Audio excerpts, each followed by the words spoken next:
आइए सुनते हैं ठाकुर जी की दर्पण सेवा। एक मैया अपने श्याम सुंदर की बड़ी सेवा करती थी। वह प्रातः उठकर अपने ठाकुर जी को बड़े प्यार दुलार और मनुहार से उठाती और स्नान श्रृंगार के बाद उनको आईना दिखाती। उसके बाद भोग लगाती थी। एक बार उसको 1 मास की लंबी यात्रा पर जाना पड़ा। जाने से पूर्व उसने ठाकुर जी की सेवा अपनी पुत्र वधू को सौंपते हुए समझा रही थी, ठाकुर जी की सेवा में कोई कमी न करना, उनको श्रृंगार के बाद आईना दिखाना, इतना अच्छा श्रृंगार करना कि ठाकुर जी मुस्कुरा दें। दूसरे दिन बहू ने सास की आज्ञानुसार ठाकुर जी की सेवा की। उनको श्रृंगार के बाद दर्पण दिखाया और उसी दर्पण में धीरे से देखने लगी कि ठाकुर जी मुस्कुराए या नहीं। ठाकुर जी को जब मुस्कुराता न देखा तो सोचा श्रृंगार में कमी हो गई होगी। पगड़ी, बंसी, पोशाक सब ठीक करके फिर दर्पण दिखाकर झुक कर देखा, ठाकुर जी पहले जैसे खड़े थे। एक बार पुण्य पोशाक श्रृंगार ठीक किया, फिर से दर्पण दिखाया, ठाकुर जी नहीं मुस्कुराए। अब बेचारी डर गई, सोचा शायद ठीक से नहीं नहलाया है। फिर से कपड़े उतार कर ठाकुर जी को स्नान कराया, पोशाक और श्रृंगार पधराया, पुण्य दर्पण दिखाया, किंतु ठाकुर जी की मुस्कान न देख सके। एक बार फिर पोशाक उतार कर पूरा कर्म दोहराया, ठाकुर जी की मुस्कान तो नहीं मिली। इस प्रकार उसने 12 बार यही उपक्रम किया।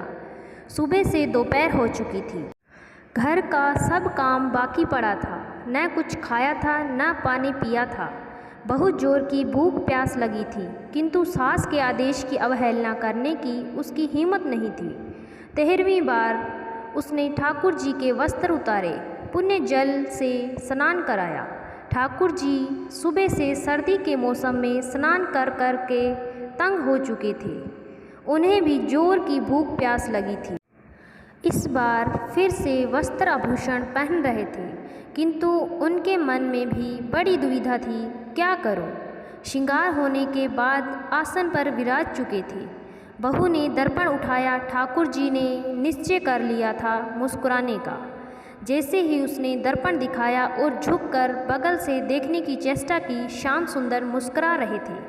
उनकी भुवन मोहिनी हंसी देखकर बहू विस्मित हो गई, सारी दुनिया को भूल गई। थोड़ी देर में होश में आने के बाद उसको लगा शायद मेरा भ्रम हो, ठाकुर जी तो हंसे नहीं। उसने पुण्य दर्पण दिखाया। ठाकुर जी ने सोचा, प्यारे अगर भोजन पाना है तो हंसना पड़ेगा। वे मध्यम मध्यम हंसने लगे। ऐसी हंसी उसने पहले नहीं देखी थी। वह मंदहास उसके हृदय में बस गया था। उस छवि को देखने का उसका बार बार मन हुआ। एक बार फिर उसने दर्पण दिखाया और ठाकुर जी को मुस्कुराना पड़ा। अब तो मारे खुशी के वह फूली न समाई। बड़े प्रेम से उनको भोग लगाया और आरती की। दिन की शेष सेवाएं भी की और रात्रि को शयन कराया।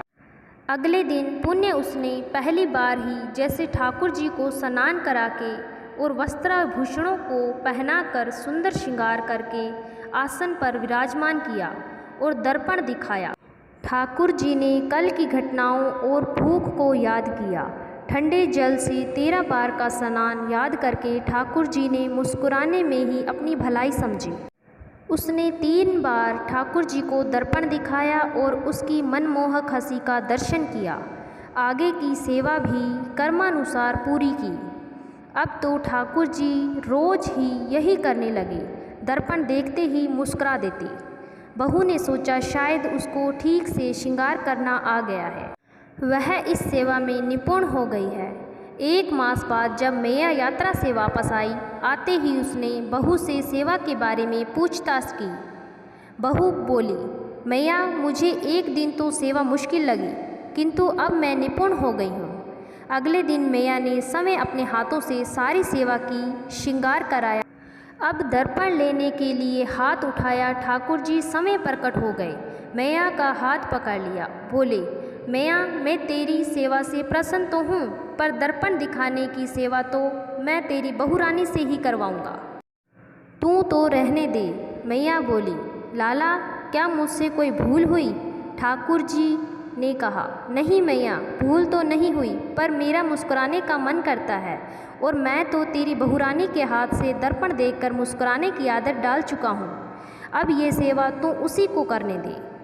मैया ने बहुरानी को आवाज़ लगाई और उससे सारी बात पूछी।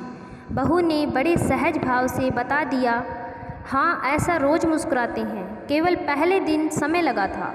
मैया बहुरानी की श्रद्धा और उसकी लगन और ठाकुर जी दर्शन से अति प्रसन्न हो गई। उसे पता चल गया कि उसकी बहू ने ठाकुर जी को अपने प्रेम से पा लिया है। मैया अपनी बहुरानी को ठाकुर जी की सेवा सौंपकर निश्चिंत हो गई। धन्यवाद।